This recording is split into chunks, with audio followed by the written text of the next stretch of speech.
Sure na sure ako na matatakam kayo sa delectable dish na hatid namin sa inyo ngayong umaga.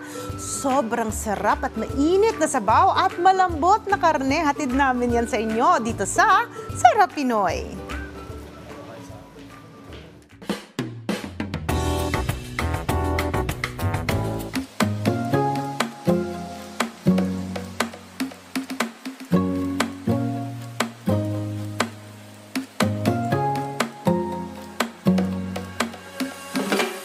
Magandang araw mga ka-RSP, ramdam na natin ang kapaskuhan at lamig ng panahon.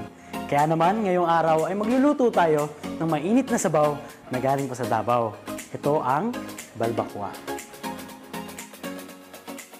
At ito ang mga sangkap na ihalo natin para sa ating balbakwa. Sibuyas, garlic, annatto powder, ginger, herb, garlic powder, tanglad, at ang ating seasoning.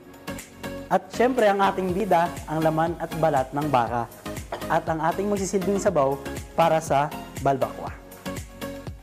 Uunahin natin maggisa ng sibuyas at bawang. Pero lalagyan muna natin siya ng konting mantika. Actually, ang balbakwa ay nanggaling talaga sa Davao.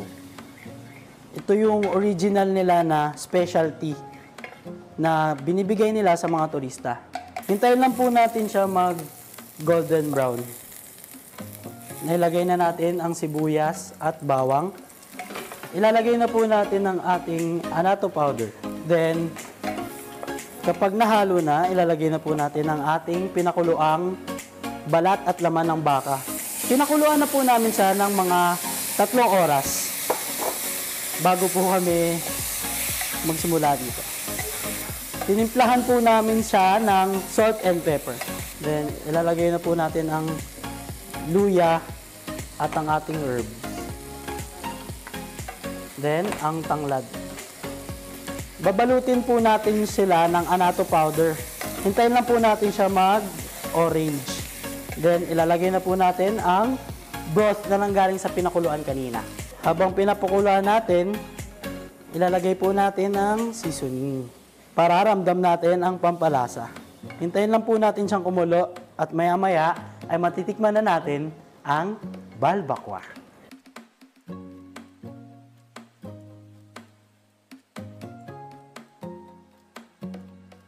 At luto na ang pinakinintay nating balbakwa. Isasali na natin ngayon sa ating malinis na lagayan. Nung bata ako, palagi ko siyang hinahanap-hanap tuwing umuwi kami sa Davao. Ngayon, kaya-kaya ko na siya lutuin.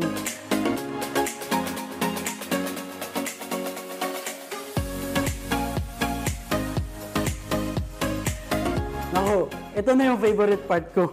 Tigiman na.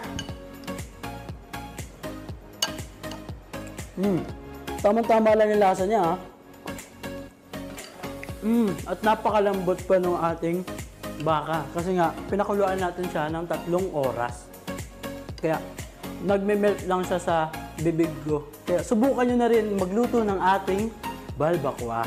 Kung gusto niyo pa po balikan ng iba pang recipe ng Sarap Pinoy, please like our social media account, Rise and Shine Pilipinas, sa Facebook at YouTube. And please follow our page, Sikwate Tea Hub.